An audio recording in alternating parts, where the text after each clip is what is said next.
Good morning friends. সকাল সকাল একদম উঠে গেছি আজকে, এখন বাজে 6:45। তো আজকে যাচ্ছি আমরা কলকাতা। কলকাতা কেন যাচ্ছি না জানছি সেই বৃত্তান্তটা পুরোপুরি তৃষিতা তোমাদেরকে জানাবে। আমি জানি না কতটা জানাতে পারবে, কী হবে সেটাকে জিজ্ঞাসা করেই বলতে হবে। তোমাদেরকে আগের ভিডিওতেও বলেছিল যে একটা প্রবলেমের মধ্যেই আছে। প্রবলেম বলতে প্রবলেম ঠিক বলাটা উচিত হবে না, তো যাই হোক সেটা যেটাই হোক সেটা তোমাদেরকে জানানো হবে। আর আজকে আবার আমার মা এখন এখানে নেই, মাও বেরিয়ে গেছে হচ্ছে রাউরকেল্লাতে, তো একটা বিয়ে বাড়ি অ্যাটেন্ড করতে। তো এখন তৃষিতা আর আমি নিজেই, মানে অন্যান্য দিন যখন আমরা কোথাও বেরোতাম খড়গপুর থেকে, তো মা একদম ব্রেকফাস্ট রেডি করে রাখতো। আজকে সেটা না থাকার জন্য আমি আর তৃষিতা নিজেরাই নিজেদের ব্রেকফাস্ট খেয়ে এখান থেকে বেরোবো। তাতে ব্রেকফাস্টটা এখন আমার কালকে আনা হয়েছে হচ্ছে কেলগসের গ্র্যানুলা বা সামথিং, ওটা আমি দেখলে আবার বলতে বলতে পারবো। তো তৃষিতা কী রেডি হচ্ছে তোমাদের দেখিয়ে দিই, দাঁড়াও। ম্যাডাম, হয়েছে আপনার ট্রেন কিন্তু আমাদের আজকে, কার নয়। এ দেখা নাও তৃষিতা খুব ব্যস্ত আর একটু টেনশনেও, তাই তো? হ্যাঁ, একটু চাপে আছি, কারণ ফার্স্ট টাইম আমার মনে হচ্ছে আমি এরকম কিছু ফেস করতে যাচ্ছে। বাট আমার মনে হচ্ছে বড় হচ্ছি আমি, কারণ লাইফে যত বড় হব এরকম ধরনের কিছু আসবেই সমস্যা, যেগুলোকে আমাকে উতরে যেতে হবে সমস্যাগুলো থেকে। তো দেখা যাক। অবভিয়াসলি। তো জাস্ট ব্রেকফাস্ট করেই বেরিয়ে যাব। আমাদের ট্রেন হচ্ছে 8:20-তে। তো তাও আমরা আগে থেকে একটু মানে খাওয়া দাওয়া করে নিচ্ছি, কারণ কি না আমাদের লেট করা অভ্যেস আছে। মানে আমার না হলে অ্যাটলিস্ট তৃষিতার তো লেট করা অভ্যেসই আছে, বাট তৃষিতা আজকে একদম আমার থেকেও আগে উঠে গেছে। আর রাত্রেবেলা জানি না, কালকে আমরা ঘুমিয়েছি সব এডিট ফেডিট করে, তখন বাজে 2টো। ঘুমটা জাস্ট লেগেছে, তৃষিতার হঠাৎ করে কাশি স্টার্ট হয়েছে। তখন প্রায় আবার মানে 2 ঘন্টা হয়ে গেছে, মানে 4টের সময় তৃষিতা কাশতে বসেছে। আমি তখন ঘুমের মধ্যেই বলছি যে বাস হয়ে গেল, আর ঘুমাতে হলো না। আর 2 ঘন্টা পর উঠবো, আর মানে 4 ঘন্টার ঘুমটাও কমপ্লিট হয়নি ঠিক মতো। তো মনে হচ্ছে ট্রেনে ঘুমাতে হবে। ওপস, নেক্সট অ্যালার্ম বেজে গেছে, আমাদেরকে রেডি হতে হবে।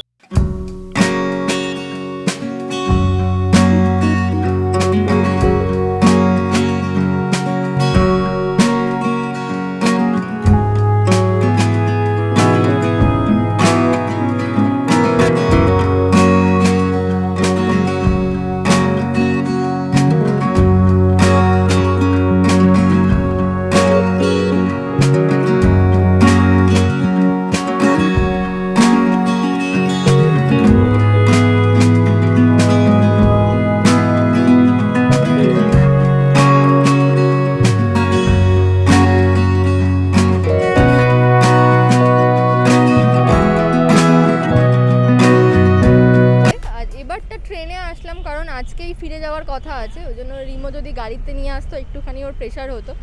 ওই জন্য ভাবলাম যে একবারে ট্রেনেই চলে আসি। আর বাড়ি থেকে বেরোনোর সময় সেভাবে ব্লগ করিনি বা রাস্তাতেও দেখানো হয়নি, কারণ খুব তাড়াহুড়োর মধ্যে ছিলাম আর টেনশানেও ছিলাম খানিকটা বলতে পারো। তো আজকে আমাদের ট্রেন ছিল হচ্ছে 8:20-তে। বাবা খুব তাড়াতাড়ি করে 7:30 সময় বাড়ি থেকে পারলে ঠেলে বার করে দিয়েছে দুজনকে। আর আমি একটুখানি মনে হয় স্টেশনে গিয়ে দাঁড়াতে কম ভালোবাসি। তো যাই হোক, বাবার জন্য সুবিধাই হয়েছে যে অনেকক্ষণ সময় পেয়েছিলাম হাতে। যদি সেরকমভাবে রাস্তায় কোনো প্রবলেম হতো সেই টাইমটাও ম্যানেজ হয়ে যেত ওই টাইমটার মধ্যে। তো স্টেশনে দাঁড়ানোর অনেকক্ষণ পরে ট্রেন পেয়েছি, আর ট্রেন পেয়ে একদম ট্রেনেটা পাক্কা ঘুম দিয়ে নিয়েছি, কারণ আমি একদমই সকালে উঠি না যেহেতু। ওই জন্য সকালবেলা উঠে আমাদের পক্ষে বেরিয়ে আসাটা খুব চাপের ছিল, ওই জন্য ওই ঘুমটা একদম পুষিয়ে নিয়েছি। এখন যাচ্ছি হচ্ছে জায়গাটা, সেটা হচ্ছে সল্ট লেকে। তো রাস্তায় কিছু খেয়ে নেবে কি, ব্রেকফাস্ট করে নেবে রাস্তায় কিছু? আমি হচ্ছে মানে এখন মানে আমার সব থেকে ভয়ানক এক্সপিরিয়েন্স, মানে এটা সবারই হয়তো কলকাতাতে হচ্ছে, তো আমি একটু মানে এক্সপ্লেন করি। সেটা হচ্ছে যে এখন না, মানে আগে যেরকম আমার একটা ভয় থাকতো কলকাতার রাস্তায়, সেটা হচ্ছে অটোতে উঠে গেছি উইদাউট খুচরো। তো সে অটোওয়ালা, মানে আমি বসেই ঘামাতে স্টার্ট করে দিতাম যে খুচরো নেই, নামার সময় অটোওয়ালা কী বলবে। আর এখন ঠিক সেরকম হয়েছে যে এখন ওলা বা ইউবার বুক করলেই এত আমার কোশ্চেন, মানে আমি ইন্টারভিউতে এত কোশ্চেন ফেস করি না, বিশ্বাস করো। ফার্স্ট অফ অল কোশ্চেন করা হবে যে দাদা আচ্ছা আপনি বুক করেছেন, কোথায় যাবেন। তারপর নেক্সট কোশ্চেন, কিসে payment, cash or card or UPI. তারপর নেক্সট হচ্ছে যে দাদা ক্যাশে হলে যাব না। তো সরি কার্ডে হলে যাব না, ইউপিআইতে হলে যাব না, ক্যাশে যাব। আমি কার্ডটা মজা করেই বলছি যদিও। তো নেক্সট হচ্ছে, এখানেও শেষ না, এরপরে আরও ইন্টারভিউর কোশ্চেন আসবে যে স্যার পার্কিং ফি লাগবে, হাওড়া থেকে বুক করলে পার্কিং ফি লাগবে। এবার আমি এখন ভয় পাই মাঝে মাঝে, এবারে ওটার পরে আর না বলে বসে মাঝ রাস্তায় যাওয়ার পর আর যেতে ইচ্ছা করছে না, তো আপনারা নেমে যান। আজকেও সেরকম সেম এক্সপিরিয়েন্স, আমি সেই ক্যাবটাতেই আছি এখন। মানে আমি যখন হাওড়া স্টেশনে বুক করলাম গাড়িটা, তো আমাকে ফার্স্টেই বলা হলো যে আপনি পার্কিং চার্জেসটা দেবেন কি দেবেন না। আমি বললাম ওটা তো আমাদের বিলের সাথে ইনক্লুড থাকে। তো বললো যে সেই সব আমার জানা নেই, আপনাকে দিতে হবে। আমি বললাম যে আমি তো পে করছি আপনাকে পার্কিং চার্জ বিলের মধ্যে। তো বললো যে না, আপনাকে আলাদা করে টাকাটা দিতে হবে আমাকে। মানে আমি আর কত কত ক্যান্সেল করব, কত কি করব বলো। আমি বললাম ঠিক আছে আপনি চলুন। মানে আমি আর বেশি তর্ক করলাম না, আছে কারণ আমি খুব ইম্পর্ট্যান্ট কাজে যাচ্ছি আমরা, ওখানে দেরি হলে চলবে না। তো যাই হোক, তো খাওয়া দাওয়ার তো এখন কোনো প্ল্যান নেই, কাজটা আগে হোক, দেন কোথাও একটা কলকাতারই কোথাও একটা খেয়ে দেন আমরা নেক্সট ট্রেন ধরবো। আমাদের নেক্সট ট্রেন কিন্তু আবার আজকে সন্ধ্যেতেই। তো চলো। তো যে অফিসে দেখা করার কথা ছিল সেই অফিসে চলে এসেছি, অফিসের বাইরে বসে আছি এখন। আর যাদের আসবার কথা তারা এখনও আসেনি, ওই জন্য বাইরেই বসতে বললো। ওরা আসলে পরে ভিতরে ঢুকবো, কথাবার্তা বলবো। আর কি হয়েছে না হয়েছে সব কিছু আমি বলবো একদম লাস্টে, বাড়ি ফিরে তোমাদের সাথে সবটা একদম ইন ডিটেলসে বলবো, তখন তোমরা বুঝতে পারবে। তো ওরা আসা অবধি ওয়েট করছে, ভিতরে ঢুকবো, তারপর বাইরে এসে জানাবো কী কী হচ্ছে না হচ্ছে। তার আগে আর মেবি আমি অন করবো না ক্যামেরা। এখন 1:40 বাজে, এখনও আমার লাঞ্চ হয়নি, তৃষিতারও লাঞ্চ হয়নি। জানি না কখন লাঞ্চ হবে, কারণ কি না যে কাজে গেছে সেটা যতক্ষণ না মিটছে ততক্ষণ ভেতরেই থাকতে হবে। তারপরই সম্ভব লাঞ্চ। আর আরেকটা কমেন্ট হচ্ছে, কিছুদিন আগে আমাকে একজন কমেন্ট করেছিল, আমি তার নামটা ঠিক জানি না, মনে পড়ছে না। তো সেটা হচ্ছে যে আমি কথায় কথায় মাঝে মাঝে অ্যাকচুয়ালি বেসিক্যালি কিছু একটা বলে দিই। তো বলছে যে তোমাদের মানে তোমরা আধা বাংলা আধা ইংলিশ কথা বলে দুটো ভাষার সম্মান নষ্ট করেন, এটা বলেছে। তো প্রথমত আমি তাকেই বলছি যে দেখো, মানে আমি এটা মানছি, এটা আমার ব্যাড হ্যাবিট। আমি এটা একদমই বলছি না এটা আমার স্টাইল বা কিছু, এটা আমার ব্যাড হ্যাবিট। তার কারণ হচ্ছে এই যে আমি তোমাকে এখনই বলছি এটা আমার ব্যাড হ্যাবিট, এটাও আমার একটা ইংলিশ ওয়ার্ড। মানে এই বাজে অভ্যাস কথাটা কখন যে আমাদের মানে বলা বন্ধ হয়ে গিয়েছে সেটা আমরা নিজেরাও জানি না। এটা কিন্তু মানে আমি বলছি না যে খুব কুল ব্যাপার, একদমই আমি বলছি না এটা খুব কুল ব্যাপার বা এটাই আজকালকার মানে সময়। বাট এটা কিন্তু মানে দেখো, মানে আমি না চেয়ে ওটা আমি চেঞ্জ করতে পারবো না। তুমি যদি নিজেও ভেবে দেখো যে আমরা আধা ইংলিশ কথা, আধা হিন্দি কথা, আধা কখন যে আমাদের কথাবার্তার ধরনের মধ্যে ঢুকে গিয়েছে সেটা আমরা জানি না। হয়তো মেবি হয়তো আমরা যখন স্কুল বা কলেজ লাইফে পড়াশোনা হতো, স্কুলে আমরা সবাই বাংলা মিডিয়াম, কেউ ইংলিশ মিডিয়াম, কেউ হিন্দি মিডিয়াম, এইসব থেকে পড়াশোনা করেছি। তারপর করার পর আমরা সবাই আবার একটা কলেজে গিয়েছি, কলেজে গিয়ে ওখানে আবার কলেজে তো আমি যেহেতু ইঞ্জিনিয়ারিং করেছি, তো আমার তো ইংলিশেই সব কিছু ছিল, সব কিছু ইংলিশ, স্যার থেকে আরম্ভ করে বই সব কিছু ইংলিশে। তো সেখানে আমরা প্রচুর পরিমাণে ইংলিশে স্ট্রাগল করেছি তখন, কারণ কি না আমি বেঙ্গলি মিডিয়ামের ছেলে। প্রথম কথা, বেঙ্গলি মিডিয়াম থেকে একটা ছেলে যখন মানে ইংলিশ মিডিয়ামের সব কিছু হয়ে যায় তখন তার অ্যাকুইট অ্যাঙ্গেল বুঝতেও মানে অসুবিধে হয়। তোমাকে যদি এখন কেউ মানে যে সমস্ত ট্রিগোমেট্রি ট্রাম যেগুলো আমরা ছোটোবেলায় বাংলায় পড়েছি, মানে সমকোণী ত্রিভুজ, সমবাহু ত্রিভুজ, এগুলোর ইংলিশ টার্ম বলে দিলে বাংলা মিডিয়ামের ছেলেরা বুঝতেই পারবে না, কিন্তু সে সব কিছু জানে সেটা। তো এইটা একটা, তো আমরা নিজেরা এই ইস্যুটা ফেস করেছি আমাদের সময়। এখন মনে হয় সমস্ত বাংলা টার্মের পাশে ব্র্যাকেট করে ইংলিশ টার্মটাও লেখা থাকে হয়তো, আমি শিওর নই, বাট হয়তো থাকে। তো এটা ফেস করেছি। কিন্তু এবার দেখো, এবার আমি একটা জায়গায় আছি, সেখানে আমি কথা বলছি কিছু হিন্দি ভাষী, মানে যারা হিন্দিতে কথা বলে তাদের সাথে, কিছু বাঙালির সাথে, আবার কিছু যারা টোটালি ইংলিশ জানে, তারা মানে না হিন্দি জানে না মানে।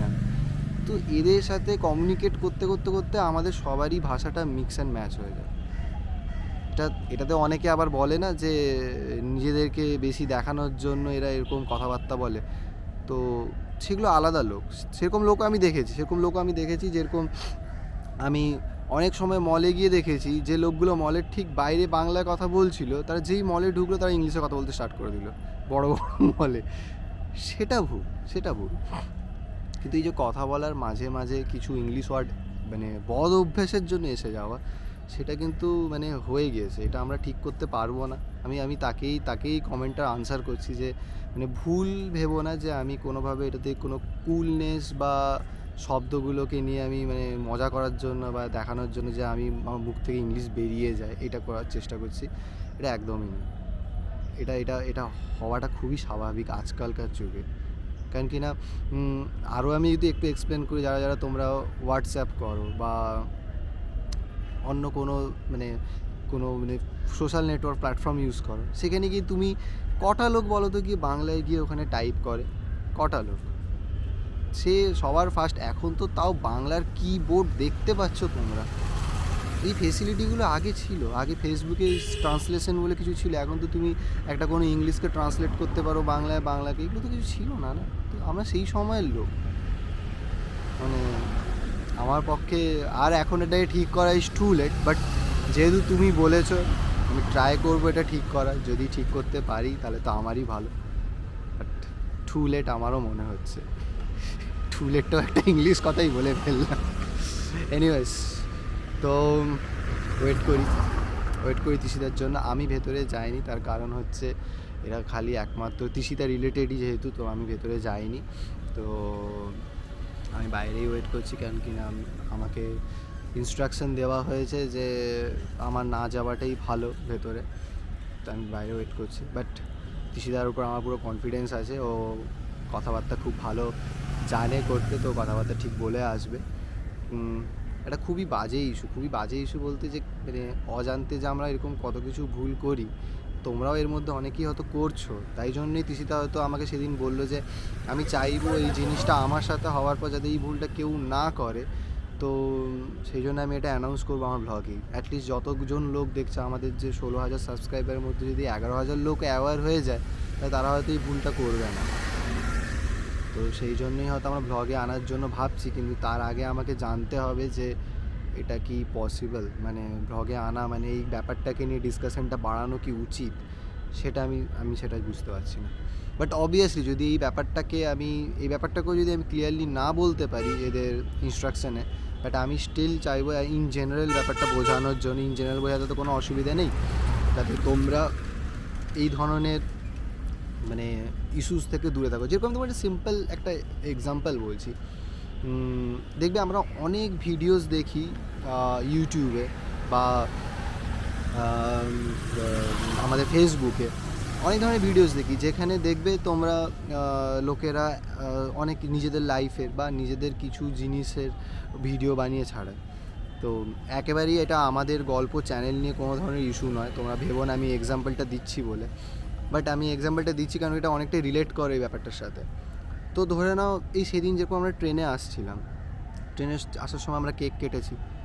তো অনেকেই আছে যারা ছোট টিনেজার, তারা হয়তো সেই মুহূর্তের জন্য ভেবে থাকবে না যে ট্রেনে কোনো ইনফ্লেমেবল জিনিস নিয়ে ওঠা সম্ভব নয়, মানে কোনো দাহ্য পদার্থ নিয়ে ওঠা উচিত নয়। কেউ একটা হয়তো ওখানে ক্যান্ডেল জ্বালিয়েই নিল, সেটা ফুঁ দিয়ে নেভালো, সেটা সে একটা ভিডিও করে তার সোশ্যাল মিডিয়াতে পোস্ট করলো যে তার বার্থডে সে সেলিব্রেট করেছে। তো সেটা একটা মানে কাইন্ড অফ ক্রাইম, মানে ভুল। তো সেটাতে তুমি কোনো কিছু জিনিসের সাথেই জড়িয়ে যেতে পারো। তো এরকম আরও অনেক জিনিস আছে।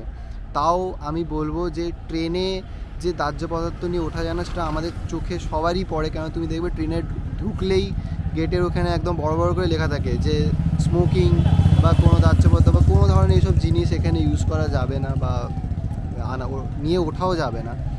তো সেটাই। তো অনেকেই আবার এরকম ভুল কনসেপ্ট নিয়ে থাকে যে তুমি কোনো কিছু জিনিস হয়তো দাহ্য পদার্থ তুমি ক্যারি করছো,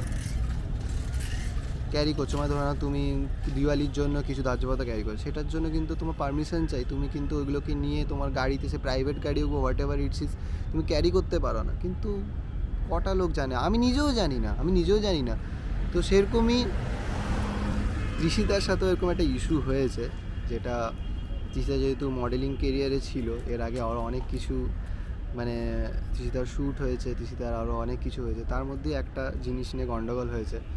তো এমন কিছু সিরিয়াস নয়, বাট জানাটা খুবই জরুরি জানাটা খুবই, তাই জন্যই আমরা আজকে কলকাতায় এসেছি। বাবা বাড়িতে আজকে একা আছে, কারণ মাও বেরিয়ে গিয়েছে হচ্ছে একটা বিয়ে বাড়িতে, মায়ের নিজস্ব আত্মীয় বিয়ে। বাবা তো যায়নি, বাবা টিউশন যেহেতু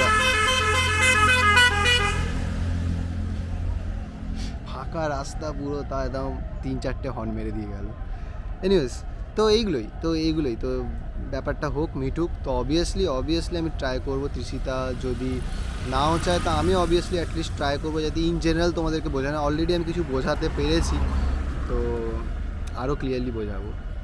তো তাই এখন অপেক্ষা করছি তৃষিতার জন্য, তৃষিতা এলেই বাকি কথা হচ্ছে। চলো টাটা।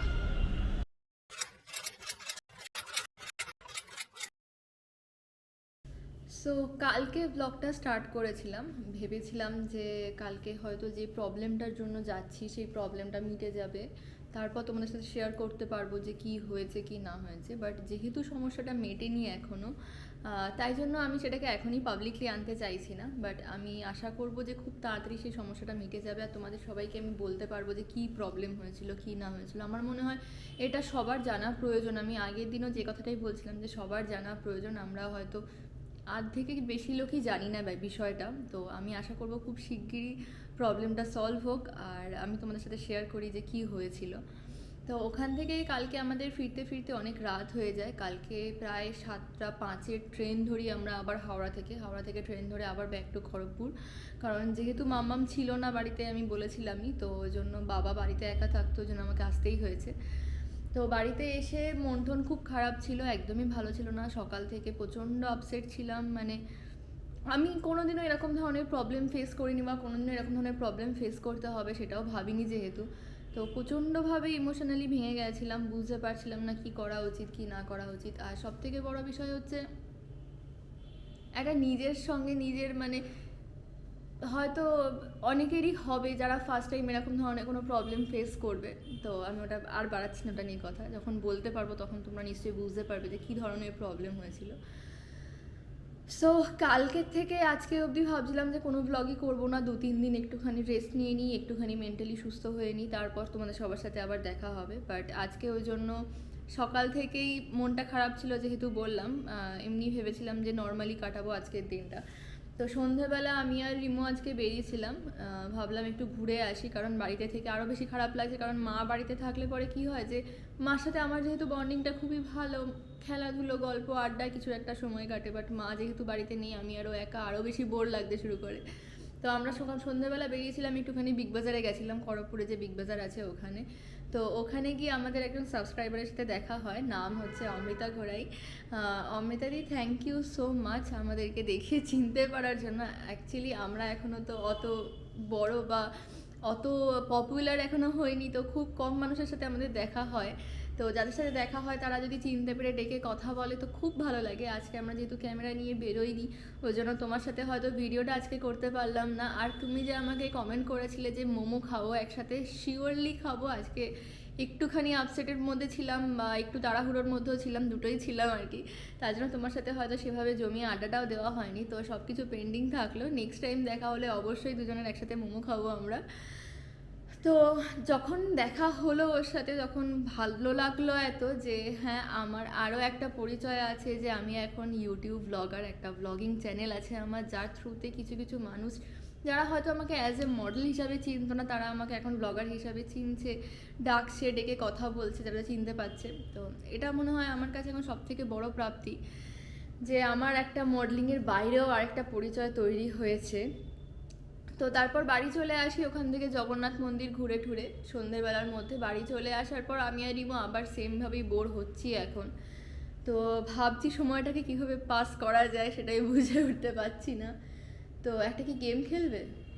এটা ওর মাথা থেকেই এসছে। আমি বললাম যে তার আগে আমি একটুখানি বলে দিই, কারণ কথাগুলো খুব দরকারি ছিল, যে কি প্রবলেম হয়েছিল সেটা শেয়ার করা। আমি যেহেতু পুরো চ্যানেল, মানে পুরো সারাদিন ধরে কালকে বলে এসেছিলাম যে তোমাদেরকে বলবো, যেহেতু বলতে পারলাম না। বাট আমি খুব শিগগিরই সব কিছু মিটে গেলে তোমাদের সবার সাথে শেয়ার করব কথাগুলো। বাট এখন একটু বলতে পারছি না, একটু অসুবিধা আছে ওই জন্যই। তো তুমি কিছু বলতে চাইছো? আমি ব্যাপারটা নিয়ে মানে সব কিছুই বলেছি। মানে তুমি যখন ভেতরে গেছিলে কথাবার্তা বলতে ওটা নিয়ে, তখন আমি একটা ডিটেলস একটা হিন্ট দিয়ে বুঝিয়েছি। তো কেন এখন বলতে পারছি না সেটাও বুঝিয়ে দিয়েছি। আচ্ছা। তো সেটা ঠিক আছে। তো এখন মুড ফ্রেশ করার জন্য যে খেলাটা বললাম, খেলা যেতেই পারে। তোমার তো পছন্দ হলো না, একবার খেলে দেখো। সব বেকার আইডিয়া থাকে ওর মাথায়, বেকার জিনিসপত্র ঘোরে, কাজকর্ম না থাকলে মানুষের মাথায় যা ঘোরে ওকে দেখলে আমি সেটা বোঝা যায়। ঠিক আছে, তো চলো স্টার্ট করি। মা বাড়িতে নেই, তাই জন্য ত্রিশিদার আমি মিলে একটা গেম ভেবেছি খেলবো। সেই গেমটা তুই এরকম করে কেন আছে তুমি? তো সেই গেম মানে গেম না, মানে আমরা সেই হঠাৎ করে মাথায় এলো যে আজকে কোনো কাজ নেই, এমনি মা থাকলে আমরা লুডো খেলি, আজকে সানডেও, তো ভাবলাম যে কী গেম খেলা যায়। তো মাথায় এলো সেই চোখ বেঁধে দেবো হবে একে অপরে দিয়ে, আমি ত্রিশিদাকে বলবো যে একটা জিনিস খুঁজে দিতে বাড়ির মধ্যে, মানে খুঁজে দিতে মানে চোখ বাঁধার অবস্থাতেই সেই জায়গাটাকে টাচ করতে হবে, উইদাউট মানে এরকম দেওয়ালে হাত দিয়ে দিয়ে যাওয়া যাবে না, জাস্ট একদম ফার্স্ট টাচটা যেন সেই জিনিসটার উপরেই হয়। কি ত্রিশিদা রাজি তো? আমি ইজিলি জিতে যাবো। হ্যাঁ, সেটা আমার বিশ্বাস আছে তুমি, আর কারণ কেন তুমি খুব ভালো চিটিং করতে পারো, আমি তো পারি না সেই জিনিসগুলো, ওই জন্য। দেখা যাবে। তুমি হচ্ছে ওখান থেকে হেঁটে এসে আমাদের বাড়ির যে কাঁচের যে আলনাটা আছে, আরে যে বক্স কাঁচটা, হ্যাঁ হ্যাঁ হ্যাঁ হ্যাঁ হ্যাঁ ওই পাশে যেটা আছে ওটা টাচ করতে হবে। Ready, start.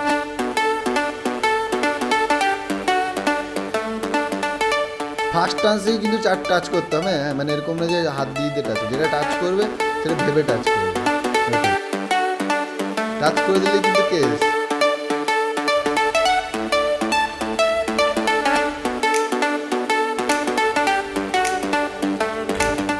ঠিক আছে। তুমি একদম স্ট্রেট আছো, তো তুমি ওখান থেকে স্ট্রেট এসে লাইটের সুইচ করবে। না, এপাশে, হ্যাঁ চলে আসো।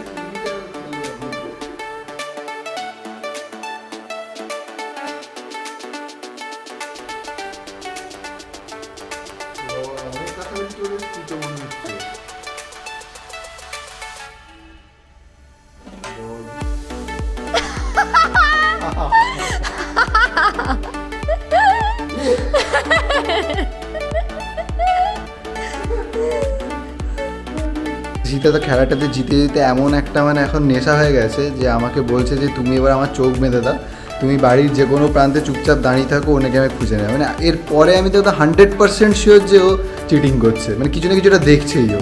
আর যখনই ওর চোখে আমি পট্টিটা বাঁধছি, মানে গামছার পট্টিটা, তো তখনই বলছে চুলে লাগছে, আমি একটু আস্তে করে বাঁধছি, মনে নিচ দিয়ে সব দেখছে। ভালো, তুমি সব দেখছো না নিচ দিয়ে? কী খাচ্ছ এখানে? বয়স্কদের মতো মৌরি খায় মাঝে মাঝে এসে এসে, কি রে বাবা? আমার শাশুড়ি মা আমাকে শিখিয়েছে ভাজা মৌরি খাওয়া। বুড়ি হয়ে তোমার জন্য পানের বানিয়ে দেবো আমি। আমার খুব ভালো লাগে জিনিসটা, পিতলের হবে। তাহলে হবে বসে বসে পান কাটবে, দিয়ে এখানে এরকম করে বলবে তখন তখন। ঠিক আছে, তো তুমি আমাকে খুঁজছো তাই তো এবার? আমি জিতে যাবো, আমি মানে আমি তো ওটা খেলতেই পারবো না, আমি কোনো আওয়াজ করবো না, মানে বেসিক্যালি তোমার পয়েন্টটা কি, মানে জাস্ট চুপচাপ দাঁড়িয়ে থাকবো। ওকে, মাঝে মাঝে আওয়াজ করবে। আচ্ছা ওকে, মানে এরকম করবো তাই তো? ওই সেই ছোটো ক্ল্যাপ ক্ল্যাপ যেটা হতো সেটা, ঠিক আছে ওকে চলো। হ্যাঁ, সব জিনিসপত্র ফেলে দাও পারলে। হ্যাঁ, বাহ বাহ, দেখো দেখো, একদম একদম মাঝখানে চলে গেছো তুমি, ওটাই মাঝখান। ঠিক আছে, কেন ক্যামেরা আমার কাছেই থাক না, কি আছে? ও আচ্ছা, মানে তুমি প্রমাণ করবে, আর তুমি ক্যামেরার দিকেই তো আসবে তার মানে, তাই না? ওকে, তো রেডি, স্টার্ট।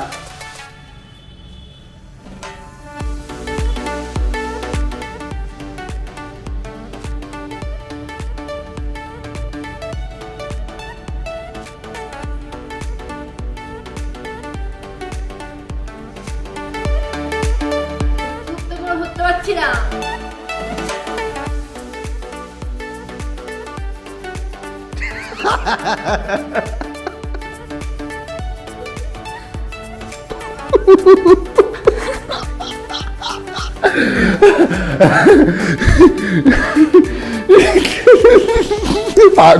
জম্বিদের মতো হচ্ছে খুলছি খুলছি খুলছি, নাকে কোনো তুলে ঢুকাতে টানো এবার। সত্যি খেলে ঠেলে একদম মুড ফ্রেশ হয়ে গেছে একদম, মানে ছোটোবেলার কথা মনে পড়ে যাচ্ছিলো। ছোটোবেলায় কানামাছি খেলতাম যেভাবে, সেভাবেই খেলার ট্রাই করেছি।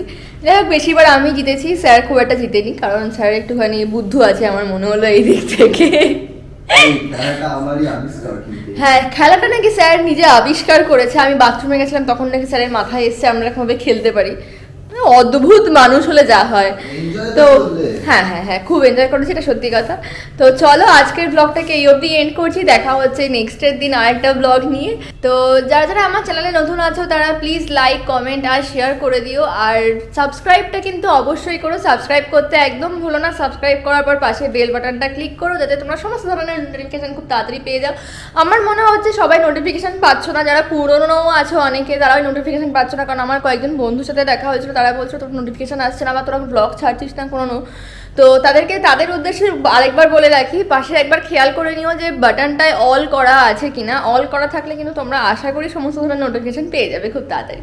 তো চলো টাটা, দেখা হচ্ছে নেক্সট ব্লগে।